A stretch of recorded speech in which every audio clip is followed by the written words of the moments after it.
Hello guys, welcome to cool and creative education. आज हम इस वीडियो में करेंगे BA second year fourth sem का हिंदी का एक टॉपिक जो कि मोस्ट इम्पोर्टेंट है, एग्ज़ाम में पूछा जाता है। क्वेश्चन क्या है वो देख लो। पहले क्वेश्चन है कि पारिभाषिक शब्दावली के निर्माण में जो विविध संप्रदाय था उनका योगदान क्या था वो बताना हमें, ये क्वेश्चन है। तो इसमें हम केवल एक संप्रदाय के बारे में बात करेंगे। अगली वीडियो जो आएंगी उसमें हम उन सभी संप्रदाय के बारे में बात करेंगे।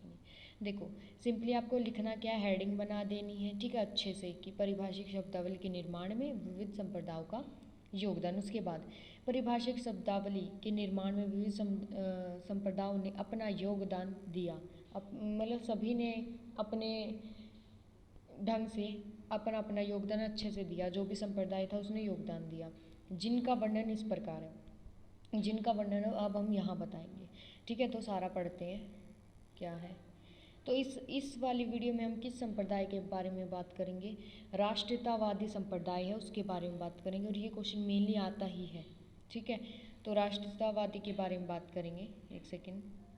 ठीक है, तो राष्ट्रीयतावादी संप्रदाय में वे विद्वान आते हैं जो मतलब मानते हैं कि देश में प्रयुक्त किए जाने वाली पारिभाषिक शब्दावली के लिए केवल संस्कृत भाषा के शब्दों का ही प्रयोग किया जाना चाहिए।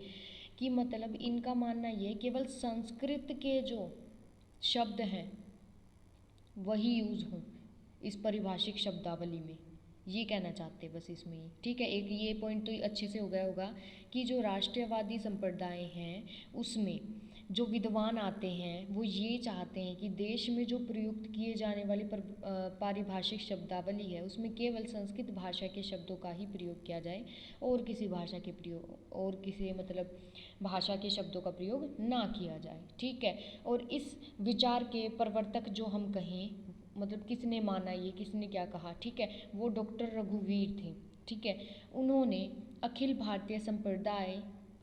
अखिल भारतीय पारिभाषिक शब्दावली के निर्माण के लिए महत्वपूर्ण कार्य की। ठीक है, उन्होंने इस विषय में निम्नलिखित मत प्रस्तुत किए हैं।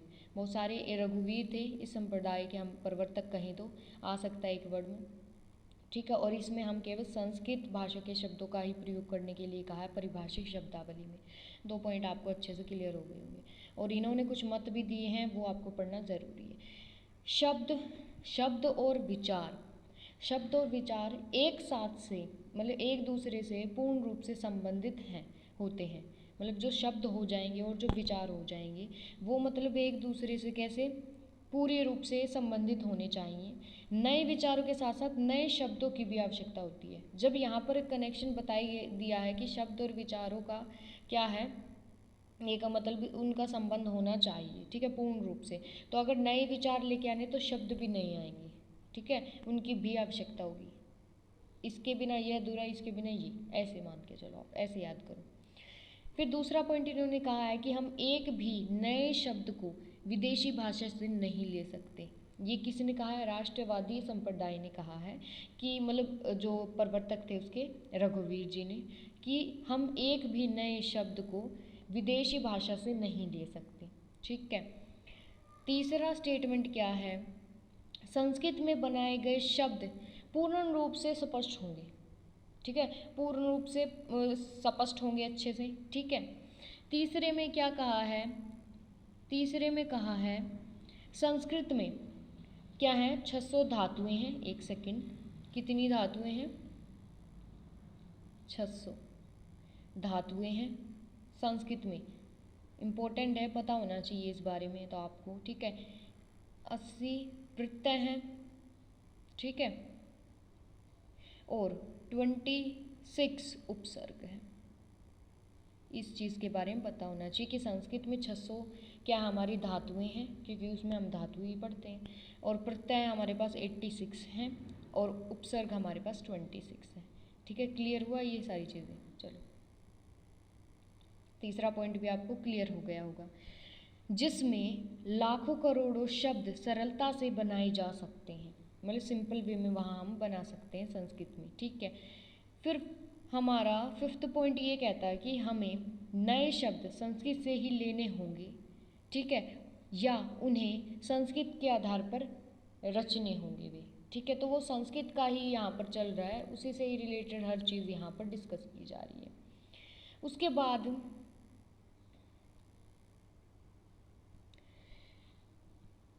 भारतीय, जो हमारा छठा पॉइंट है क्या, भारतीय नौजवान, ठीक है, और जो वैज्ञानिक जो भी हैं, संस्कृत पर आधारित पारिभाषिक शब्दों को की सरलता से समझ, मतलब अच्छे से वो समझ पाएंगे, कहने की बात है। एक सेकंड, दिखानी है ना। वो कह रहे कि जो आज के भारतीय नौजवान हैं और कोई भी वैज्ञानिक है, वो संस्कृत के आधार पर ही जो पारिभाषिक शब्द हैं उनको सरलता से आराम से समझ पाएंगे, ये कहने इस लाइन में ये कहा गया है। ठीक है, ये 6 पॉइंट आपको क्लियर हो गए होंगे। देखो दोबारा करते हैं इन 6 पॉइंट्स को। क्या इसने कहा कि सबसे पहला, शब्द का और विचारों का इन्होंने पूर्ण संबंध कहा है। नए अगर विचार चाहेंगे तो शब्दों की भी, नए शब्दों की भी आवश्यकता रहेगी। हम कोई भी शब्द विदेशी भाषा से नहीं ले सकते, और जो संस्कृत में बनाए गए शब्द होंगे वो पूर्ण रूप से स्पष्ट होने चाहिए।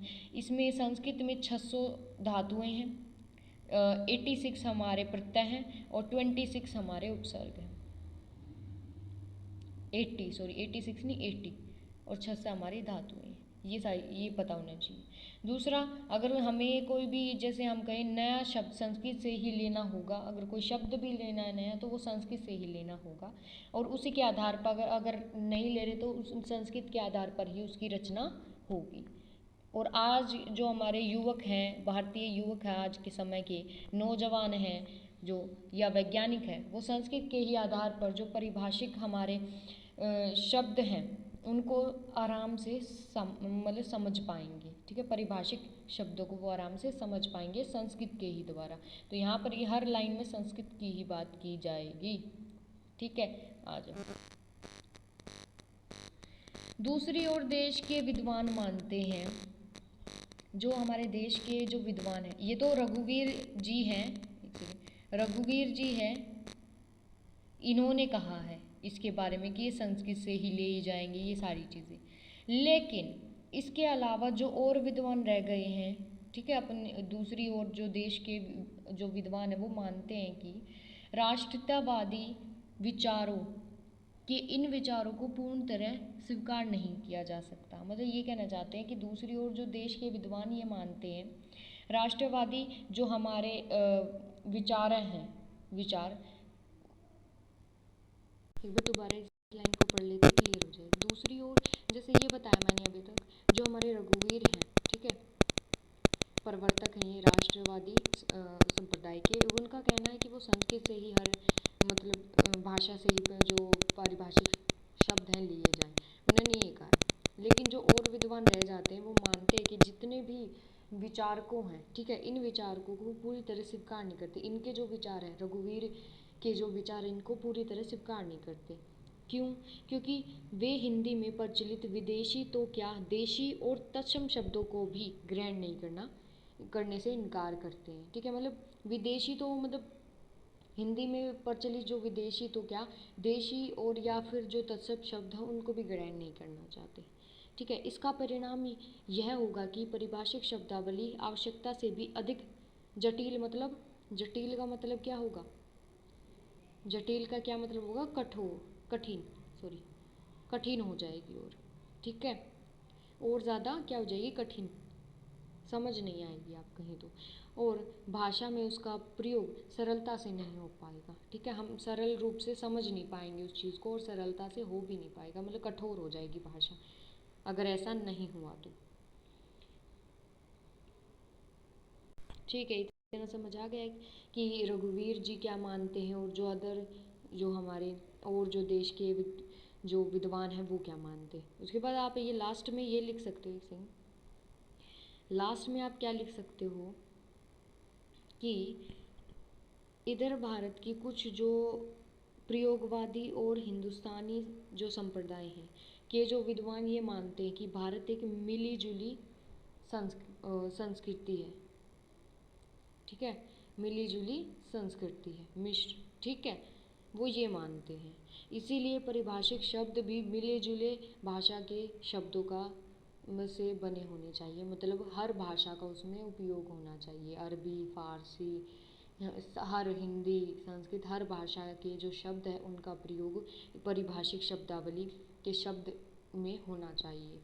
तो इनका ये मानना है, क्योंकि हमारी जो जो भारत है वो भी एक मिला जुला भारत है, इसीलिए ये कह रहे हैं कि अगर जो परिभाषिक शब्द भी जो कैसे होने चाहिए, हर भाषा के शब्दों से मिलकर बने होने चाहिए। तो इसमें यही बात बताई गई है पूरे में। तो समझ आया होगा, बस यहाँ पर ये कंप्लीट होता है। फिर जो हमारे संप्रदाय रह गए हैं उनको हम नेक्स्ट वीडियो में करेंगे। अगर अच्छी लगी हो वीडियो प्लीज़ लाइक करना मत भूलना, और अगर आप मेरे चैनल पे न्यू हो प्लीज़ सब्सक्राइब करके जाना मेरे चैनल को, ठीक है। अगर अच्छे लगते हो प्लीज़ लाइक करना। Thank you and have a nice day.